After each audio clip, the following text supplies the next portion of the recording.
چې ته ورسره ناسته وکړې او تاسو ته یو خبره کوم دا داسې رحم والا مجلس دی اکثر زه بیانونو تقاریرو کې کوم چې یو انسان ټول عمر عبادت وکړه تا ته نن د پیغمبر د طرف نه ګرنټیم د ایمان ویم تا ته به پته نه لګېږي یو ټولې دنیا ته پته نه لګېږي چې زه به ایمان یوسم که نه نن ما نه زده که تا ته ګرنټي ویم چې ایمان به وړې انشاءالله ټول څوک سره سبحان الله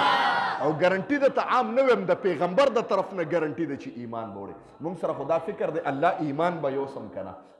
الله خاتمه مې په کفر ونشي لکه شیطان ټول عمر یې د الله عبادت کړی لیکن خاتمه به په کفر باندې کېږي وی جبریل علیه السلام مبارک یو پیره د بیت الله شریف غلاف نیولی او جړل چغې والې نبی علیه السلام مبارک پې راغی وی جبریله ولې جاړې ولې یریږې وی د الله رسوله یریږم به ځکه وی هسې نه چې د شیطان غوندې انجام مې ونشي وی ته خو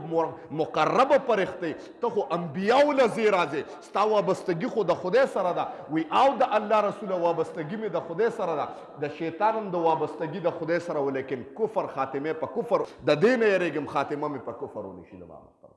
نن کې جبریل علیه السلام یو فرښته ده نو موږ له ولې یاره نه ده پکار نن تاسو ته د پیغمبر د طرف نه ګرنټي ویم نبی علیه الصلاة والسلام مبارک وفرمایل چې یو انسان وایي چې دنیا نه د ځان سره ایمان یوسم او زه د بدبخته نشم په ما د رحم والا نن یو خبره کوم د ما محترم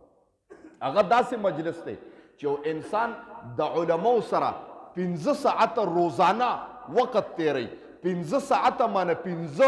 منټه دقیقې 15 منټه په ورځ کې خامخا د عالم سره ناسته کې نبی علیه السلام مبارک ګرنټي وفرمایله حدیث دی نبی علیه السلام مبارک وفرمایل چې لا یشقا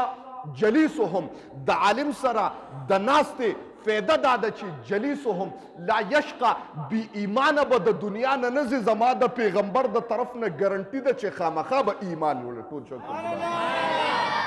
د علماو سره به ناسته کوو انشاءالله که ما وایي د علماو سره ناسته یي دا د رحم ناسته دا د څه ناسته د رحم نه هغه به تا ته څه وایي خو الله یادوه تا ته به څه وایي ګناه مه کوه تا ته به څه وایي خدای طرف ته متوجه شه تا ته به وایي قبر یاد کا نن هم مړی شوی دی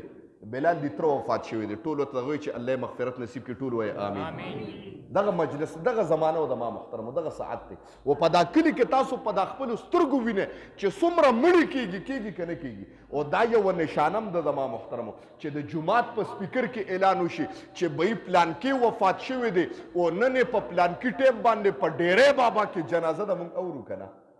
او په خپل هم روان کړي که نه موږ د دې نه عبرت وانغسته موږ د قبرونو لزو جنازو لزو الله وی دا جنازه تا ته یو نشانی ده چې کومې جنازې ته چې ته ولاړې او مخې ته د دا مړی پروت دی داسې یو وخت په تام را روان دی چې په دغه کټ کې به تم پروت دی دا یو نشانه نه ده زما محترمو چې په دا کټ کې به ستا وابستګي که هغه نر دی او که ښځه ده زما محترمو که سړی دی او که ښځه ده دغه کټ کې به ملاسته کېږي زما محترمو د جنازې په کټ کې به ملاسته کېږي زما محترمو ډډه به په اخره کې په کنده کې لګي زما محترمو دا زمانه را باندې را روانه ده او ما ته دا پته نه لګېږي ټولو ته ویم په دې مجلس کې څوک دا ګرنټي ورکولی شي چې جی په ما به مرګ نه راځي او په دا مجلس کې څوک داسې ګرنټي ورکولی شي چې د دې مجلس نه به بار وځم څوک ګرنټي ورکولی شي چې جی دې ځای نه به بار شم